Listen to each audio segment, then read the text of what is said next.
Good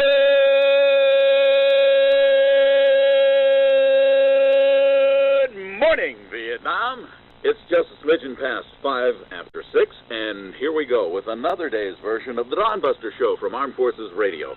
I'm Airman Adrian Cronauer. From Saigon, ladies and gentlemen, the beat goes on.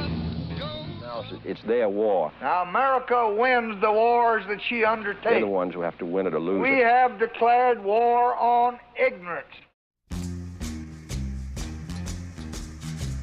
From the protests in Chicago and Washington to the horror stories shared by those who experienced the war firsthand, there is much historical hype behind the Vietnam War. With United States caught up in hysteria against communism and having in the past fought for the freedom of the South Koreans against the northern advances of the Reds, America haphazardly walked into the situation in Vietnam. What it seemed they missed was the domineering history Vietnam had experienced for centuries. First from the Chinese, then the Mongols, and eventually French colonization and Japanese occupation. The 10-year-long job of digging strategic military tunnels through the jungles of Vietnam just to win their war is a testimony in itself of their motivation against foreign oppression.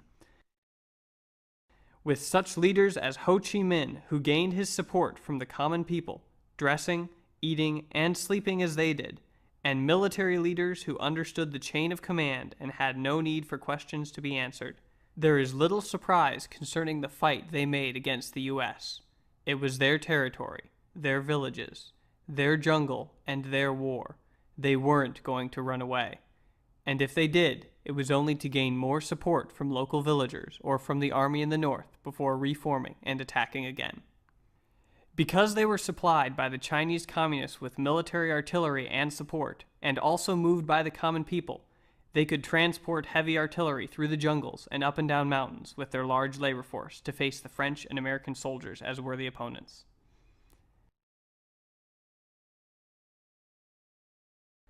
U.S. involvement started long before the 1st Regiment of troops was sent to the eastern shores of Vietnam.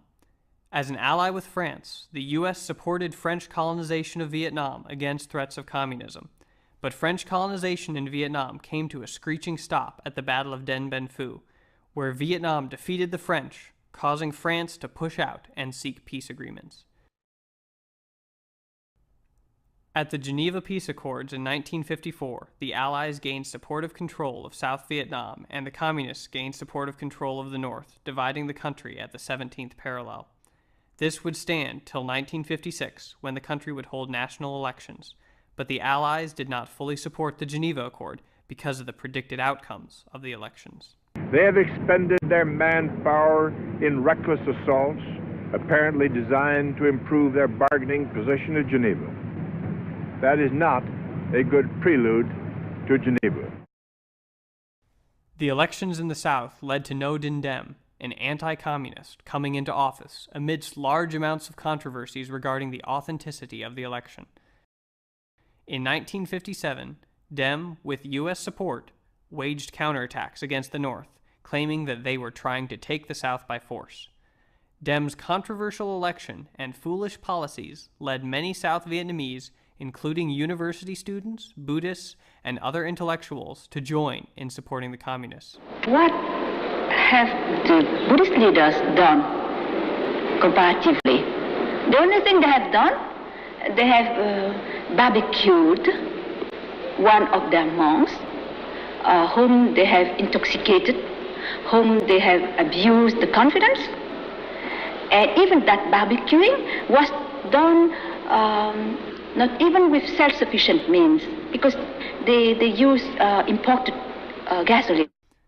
Even though Diem arrested hundreds of individuals for suspected communist support, he claimed that the South was peaceful and that it was the North who was trying to take over the country. John F. Kennedy was not sure how legitimate Diem's rule was, and thus refused to get too involved in the war. In the final analysis, it's their war. They're the ones who have to win it or lose it. We can help them, we can give them equipment, we can send our men out there as advisors, but they have to win it, the people of Vietnam, against the communists. In 1961, Kennedy decided to assess the situation in Vietnam by sending a party to report on the conditions in South Vietnam. The results of this study were somewhat ignored by Kennedy, who decided once again not to get too involved, but instead sent support in machinery and military advisors. After Kennedy's assassination, Lyndon B. Johnson took the office. He decided, after a suspected attack by the Communists against U.S. ships off the coast of Vietnam, to wage war on Vietnam. Make no mistake about it. I don't want a man in here to go back home thinking otherwise. We are going to win. Why, oh why don't people concern themselves something with a country that's trying to maintain her independence from aggression, that's being invaded? Now, America wins the wars that she undertakes. Make no mistake about it.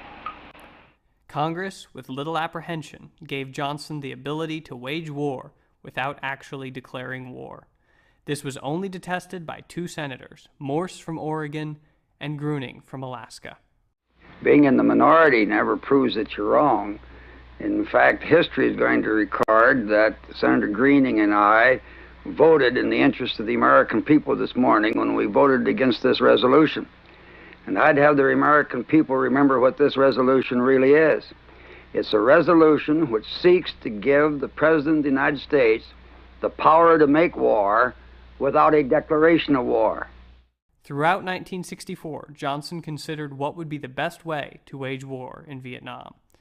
The Johnson Committee wanted the war to be precise, with little impact on the home front. This did not turn out to be the case. They soon realized that there were not enough volunteers, and a draft was instituted. As the draft continued and the deaths constantly came home, the infamous anti-war movement in the States began. Back in Vietnam, the Communists wished to break the United States to a point that they would be willing to go to the negotiation tables. Their attempt to destroy major southern cities was called the Tet Offensive. In 1968, Johnson claimed that he might go to the negotiation tables, but decided not to accept a renomination by the Democratic Party. With our hopes and the world's hopes for peace and the balance every day, I do not believe that I should devote an hour or a day of my time to any personal partisan causes or to any duties other than the awesome duties of this office, the presidency of your country. Accordingly, I shall not seek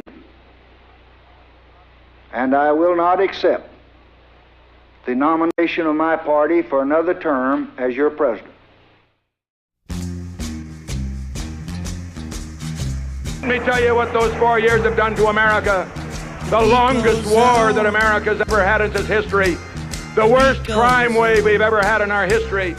The highest taxes we've ever had in our history. The highest rate in the cost of living that we've had in a generation. And the lowest respect for the United States of America in our history. Nixon increased the air raids, started bringing troops home, and used the Vietnamese forces for ground support. The air attacks continued while possible peace agreements were being written. The Christmas bombings of northern Vietnam's major cities received international scorn. In 1973, the Paris Peace Agreement was signed, ending the hostility between the U.S. and North Vietnam. In April of 1975, the Communists advanced on the President's house in Saigon, taking final and ultimate control of Vietnam. Much blood was spilled, both by the Americans and Vietnamese, throughout the course of the war. Communism was being fought in Vietnam, but those who wished to see its end inevitably lost. Many American soldiers lost their lives, and the War Memorial in Washington is a testimony to this, moving the hearts of hundreds. The willing sacrifices of so many soldiers and the forced sacrifices of hundreds more will be forever remembered. A few thousand peasants with guns advanced against the French and Americans to come out victorious. But was it an advance of communism for them, or was it merely a fight for freedom? The Vietnamese had been oppressed for hundreds of years. This small nation showed the world that they would not go quietly into the night. They would fight, and they would succeed. da-da-da-da. Charleston was once the rage, His